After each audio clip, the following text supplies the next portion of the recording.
have one new message. Hello? Hello? See? I told you you'd do just fine. Anyway, I thought I'd mention, we have this little, list of, problems, that we have observed with the animatronics over some time. It's nothing to be concerned about, but the animatronics do have a few minor glitches. We're of course trying to get them fixed, but you should know some of them so you don't get nervous if you hear anything. Let me see. The animatronics sometimes start to walk around on their own. Sometimes in the morning we find them in the strangest places. So you may see them walking around while you're here.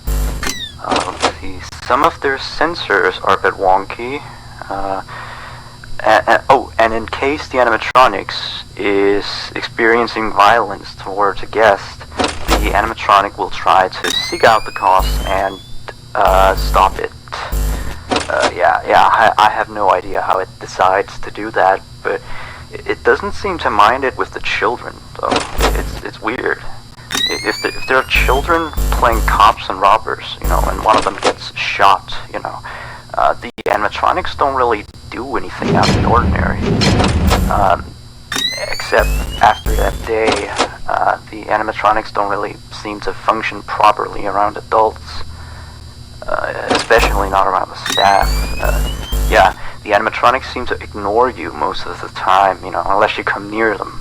And they just turn their heads and look at you, like as if you just told a bad joke. I don't know, it's kind of creepy.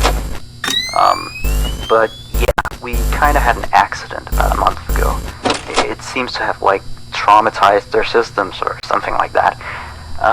Anyway, we replaced the faulty animatronic with some brand new ones. Yeah, so he's stored way in the back until we can get someone to fix him. Anyway, if I were you, I'd keep the other ones at a distance, and use the doors if you have to. That would be it for now. Have a good night.